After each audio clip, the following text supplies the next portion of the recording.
Hello everyone, নমস্কার। আমি প্রিয়দর্শিনী হাকিম।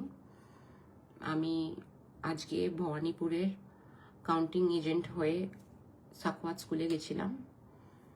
আমি জানি এখন আমি এটা বলছি এমন একটা সময় যে সবাই এখন আমাকে ট্রোলই করবে, বাট ইটস ওকে।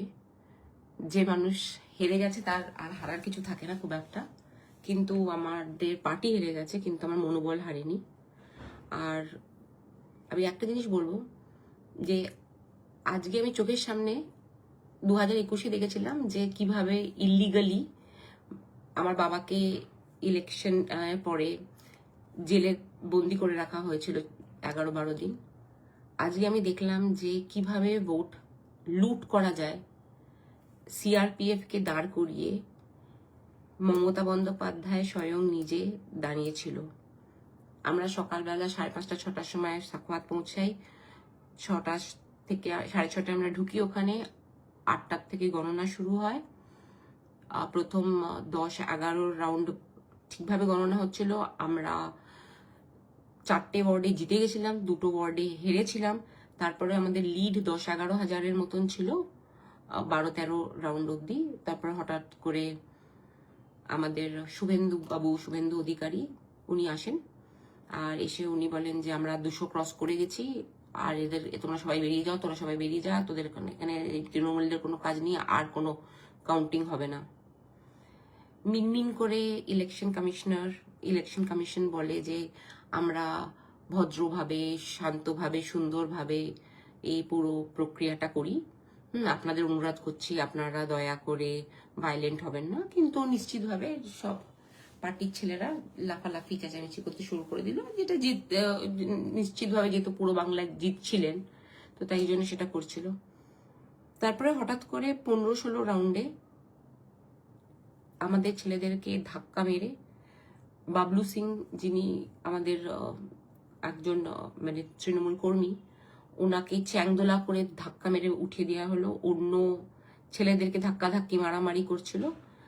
আমি উঠে যখন বলতে থাকলাম যে আমি উঠে বললাম যে এরকম হবে না, মানে যদি তোমরা জিতছো তাহলে যেত, হ্যাঁ কাউন্টিংটা শেষ করতে দাও। আমরা অলরেডি 15 রাউন্ডে আছি, 16, 17, 18, 19, আর 4টে রাউন্ড গণনা হয়ে যাক। তো এইসব বলে তখন ওখানকার যে, আমি ছেলেটার নামটা ভুলে যাচ্ছি, বিজেপির যে চিফ ইলেকশন এজেন্ট হয়েছিল, সে আমাকে প্রথমে বললো যে দিদি তুমি থাকতে পারো, বাকি সবাইকে আমরা কিন্তু উঠিয়ে দেবো, এই ওই হানন তানন, কারণ আমি তোমাকে খুব সম্মান করি, তোমার সম্মানের জন্য বলছি দিদি তুমি চুপচাপ চলে যাও। তো বললাম আমি তো যাবো না, আমি তো এখানে গণনায় এসেছি, হ্যাঁ আমি অসভ্যতামি করছি না কিছু, কিন্তু আমি চেয়ারে বসে থাকবো। তখন অন্যদের ওপর ধাক্কি মারামারি, নিশ্চিতভাবে আমি তার প্রতিবাদ করছিলাম যে এটা কি করছো, সবাই শান্ত হও। সিআরপিএফ ন্যাকাদের মতন একটুখানি খাঁচার ভিতরে দাঁড়িয়ে এই তুম লোগ করেগা তো মেসা পিটেগা, কাউকে পিটলো না, কিচ্ছু করলো না। হ্যাঁ ধাক্কা মেরে ঘাড় ধাক্কা দিয়ে বিজেপির কাউন্টিং মানে এজেন্টসরা বের করছিল, আর মানে আমাদের ছেলেদের বের করছিল, মারছিল। কয়েকজন যারা মানে আমার পাশে কংগ্রেসের একজন যে মেয়ে দাঁড়িয়েছিল, সেই মেয়েটা যখন দেখলো বললো যে আমি আসছি গো, বলে সে চলে গেল ওখান থেকে। তারপরে যেটা হয় যে আমাকে হঠাৎ করে সেই চিফ ইলেকশন এজেন্টের ছেলেটার নামটা এখনো মানে আমার মনে নেই, অ্যান্ড অনেস্টলি আমি এত ট্রমায় আছে যে আমার এখন কারোর নাম মনে পড়ছে না, নিশ্চয়ই একটু পরে মনে পড়বে। তো আমাকে হঠাৎ করে এসে বললো দিদি তোমাকে খুব সম্মান করি বলে তোমাকে আমি যেতে বলিনি, তুমি এখানে বসো, 16 নম্বর রাউন্ড 17 নম্বর রাউন্ড হবে, তোমাকে শুধু যা যা বলবো সেই নম্বরগুলো তুমি লিখতে থাকবে। যে যদি মানে বেসিক্যালি যে মানে কাউন্টিং খুলে যদি লেখা থাকে যে বিজেপি পেয়েছে 20 ভোটস, টিএমসি পেয়েছে 21 ভোটস, তো সেটাকে যদি ও বলবে যে লেখো বিজেপি পেয়েছে 40 ভোটস আর তৃণমূল পেয়েছে 1 ভোট। তো আমি তখন বললাম আমি মরে গিয়েও এই কাজটা করব না। যেই না বললাম, ওখানে দুটো মেয়ে তৃণমূলের মানে আমি তখন ওদেরকে আগে দেখিনি, বিজেপির দুটো মেয়ে, তার মধ্যে একজনের নাম আমার এখনো মনে আছে, পিয়ালি বা পায়েল বলে, এলো।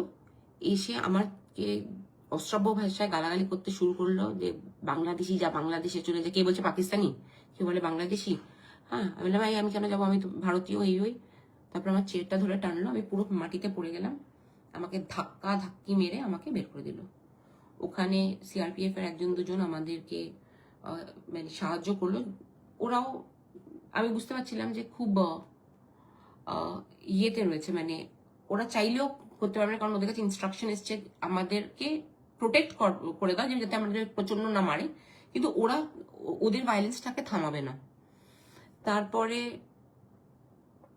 এটা হওয়ার পরে যেটা হলো সেটা হচ্ছে যে তার কিছুক্ষণ পর দিদি আসে। ইলেকশন কমিশনারের কাছে আমরা যাই বারবার করে, আরো অফিসারের কাছে যাই, ডিও অফিসারের কাছে যাই।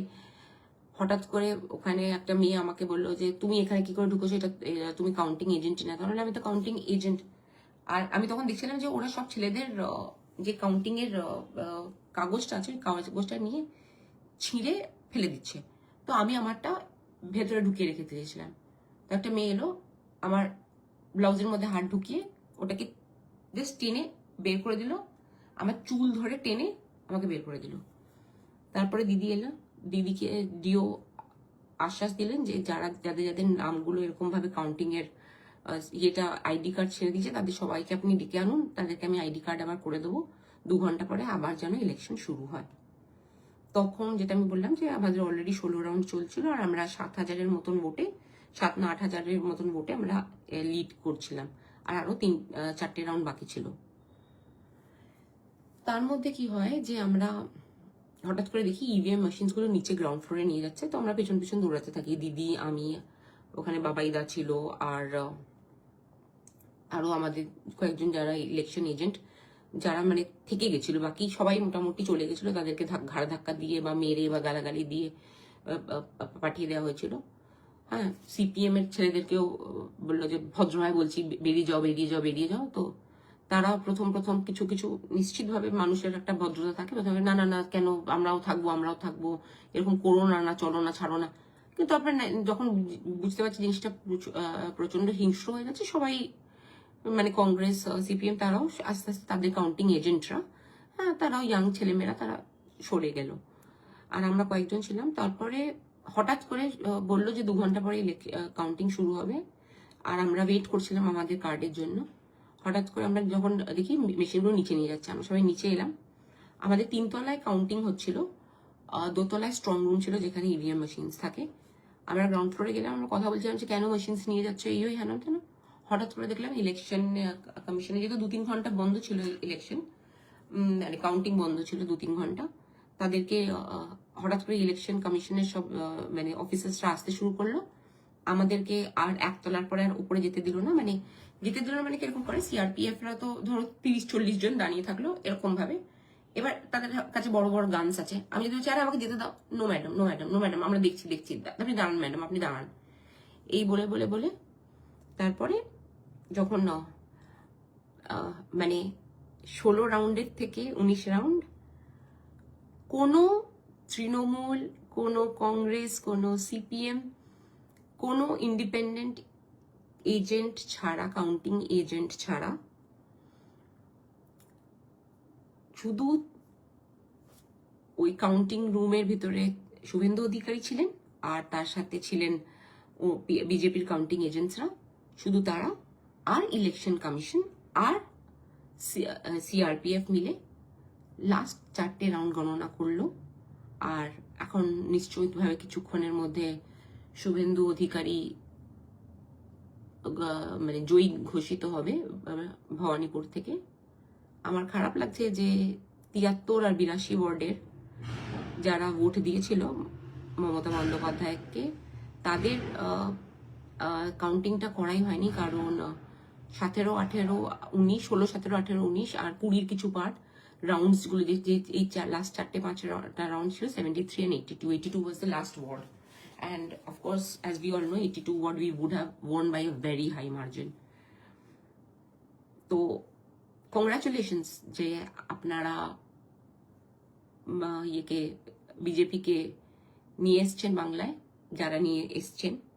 কিন্তু আমি জানি যে বেশিরভাগ মানুষ, হ্যাঁ, তারা আনেনি, কারণ যদি ভবানীপুরে কলকাতার মাঝখানে কেন্দ্রে যদি ভোট লুট করা হয়, তাহলে গ্রামে গঞ্জে কিভাবে ভোট লুট করা হয়েছে, সিআরপিএফ কে দিয়ে আমরা দাঁড়িয়ে রয়েছে, আমাদেরকে ক্যাপচার করে ভোট করিয়েছে। আমরা শুনেছি পঞ্চায়েত ইলেকশনে এই টাইপের হয়, কিন্তু স্টেট ইলেকশনে ইন ফ্রন্ট অফ সিআরপিএফ এরকম যে হয়, বাট দেখুন, যদি আমি আশা করব যে নরেন্দ্র মোদীজি যে খুব বিনম্রতার সাথে যেটা বলেছেন যে বদলা नहीं चाहिए বদলাও चाहिए, যে কিন্তু আপাতত এখন আমি দেখছি যে উচ্ছৃঙ্খল গান চালিয়ে আমার বাড়ির নিচে চেঁচিয়ে চেঁচিয়ে বাইকগুলো যাচ্ছে আর অশ্রাব্য ভাষায় গালাগালি দিচ্ছে। আর জেতা হারা জীবনের ভাগ, নিশ্চয়ই খারাপ লাগে পার্টি হেরে গেলে, যে পার্টির জন্য আপনি খেটেছেন। কিন্তু আমরা লড়াকু মেন্টালিটির, আর আমরা মানুষের জন্য লড়তে থাকবো, মামাটি মানুষের জন্য লড়তে থাকবো। এতদিন স্টেটে পাওয়ারে থেকে সেন্ট্রালের এগেনস্টে লড়েছি, এবার অপোজিশনে থেকে লড়বো। কিন্তু প্রতিবাদ করা আমাদের স্বভাব, আমরা প্রতিবাদ করতে থাকবো। কিন্তু আজকে প্রথমবার 2021-এ ভয় লেগেছিল যখন দেখেছিলাম যে আমার বাবাকে ইলিগালি ডিটেইন করে রেখেছিল সিবিআই। রাত্রির বেলা 12:30টার সময় হাইকোর্ট খুলিয়ে তাকে জেলে দেওয়া হয়েছিল।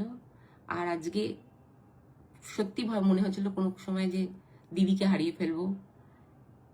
প্রথমবার জীবনে, আমি ছোটবেলায় আমার মায়ের কাছে কয়েকবার মার খেয়েছি, তাছাড়া কখনো এরকম কেউ আমাকে চেয়ার ধাক্কা মেরে ফেলে দিয়ে চুল ধরে এরকম টেনে এরকম ধাক্কা মেরে কখনো আজ পর্যন্ত আমার সাথে হয়নি। বাট আমি চাইবো যে সবাই নিরাপত্তায় থাকুক, কারণ আর যদি জানো বাংলা আর বাঙালি নেক্সট ইউপি বা নেক্সট হরিয়ানা বা নেক্সট, খারাপ তো লাগে, কিন্তু ইটস পার্ট অফ লাইফ। কিন্তু সব থেকে খারাপ লাগার থেকে বেশি আছে আমি খুব শকড, কারণ আমি কখনো ভাবিনি যে এরকম ভাবে মানে এসআইআর করে নাম সরিয়ে দেওয়া, এইসব মানে কনস্পিরেসি করা, এরকম টাইপের ষড়যন্ত্র করা আলাদা ব্যাপার। কিন্তু দিনের আলোতে সিআরপিএফ কে দাঁড় করিয়ে আমার গলার থেকে আমার কাউন্টিং এর ইয়েটা ছিঁড়িয়ে নিয়ে মানে গায়ের ভেতর হাত দিয়ে তারপরে এরকম ভাবে অসভ্যতামি করে তারপরে আটকে দিয়ে নিজেরা উইদাউট, আমি যদি মিথ্যে কথা বলছি আমরা নিশ্চিতভাবে চ্যালেঞ্জ করবো, কিন্তু ওটা I am sure will not see the broad daylight. But if you all want, আপনারাও জিজ্ঞেস করতে পারেন যে ওখানকার সিসিটিভি ক্যামেরাজে যদি সিসিটিভি ক্যামেরাস গুলো অন থাকতো, কারণ একটা সময়ের পরে আমি দেখলাম লাল আলোগুলো জ্বলছে না সিসিটিভির ক্যামেরায়, আর তো রেকর্ডিংটা মনে হয় বন্ধ করে দিয়েছিল। বাট কিন্তু যদি ওনারা যেহেতু ইলেকশন কমিশন অফ ইন্ডিয়া বলেছে যে 24 ঘন্টা বুথগুলো আর কাউন্টিং এর জায়গাগুলো ম্যানুভার হবে আর সিসিটিভি ক্যামেরায় ক্যাপচার হবে, তো আমি রিকোয়েস্ট করবো সিসিটিভি ক্যামেরা দুপুরবেলা 1টা থেকে সন্ধ্যে 7টা অবধি সাখওয়াত স্কুলে কাউন্টিং এ ভবানীপুরে কি করেছে, একজন মহিলা মুখ্যমন্ত্রীর সাথে কি করেছে। আর হ্যাঁ, আমি গর্ব করে বলছি, আমি নিজে জানতাম না আমার এত সাহস আছে, যে দিদির সাথে 10-12 জন যারা দাঁড়িয়েছিল, আরেকজন মহিলা যে দাঁড়িয়েছিল দিদির সাথে, সেই সকালবেলা থেকে রাত্রির অবধি দিদি যতক্ষণ না বেরিয়েছে আমি দাঁড়িয়েছিলাম। আর আমি এই জন্য দাঁড়িয়েছিলাম না, এই জন্য নাকি আমি কোনো মহিলা, কারণ আমি দায়িত্ব নিয়েছিলাম কাউন্টিং এজেন্টের, যে সুন্দর সুস্থভাবে কাউন্টিং করব। দিদি বারবার বলেছিল যে মাথা ঠান্ডা রেখে কাউন্টিং করবি, ওরা আসবে তোকে দেখে ইনস্টিগেট করবে, তুই সবাইকে বলবি ঠান্ডা থাকো কাউন্টিংটা করে নাও। বাবা বাচ্চা বলে কাউন্টিংটা করিয়ে নিবি বাবু, কাউন্টিংটা আটকে দিয়ে যেতে দিবি না। কিন্তু সেটা আমি সফল হতে পারিনি। তো শুধু আমি চাই যে আজকে কলকাতার বুকে এতগুলো সিআরপিএফ জওয়ানদের সামনে, সিআরপিএফ মহিলাদের সামনে আমাকে যেভাবে মলেস্ট করা হয়েছে, আমার গায়ের ভিতর হাত দিয়ে, আমার চুল ধরে টেনে, আমার শাড়ি ধরে টেনে, আমাকে ধাক্কা মেরে যেভাবে ম্যান হ্যান্ডেল করা হয়েছে, আমি চাইবো যে যেন আমার বাংলার মেয়েদের এটা এবার থেকে যেন, যেমন ইউপিতে এটা নর্মাল হয়ে গেছে, এখন রাজস্থানে নর্মাল হয়ে গেছে, এটা যেন আমাদের বাংলায় নর্মাল না হয়।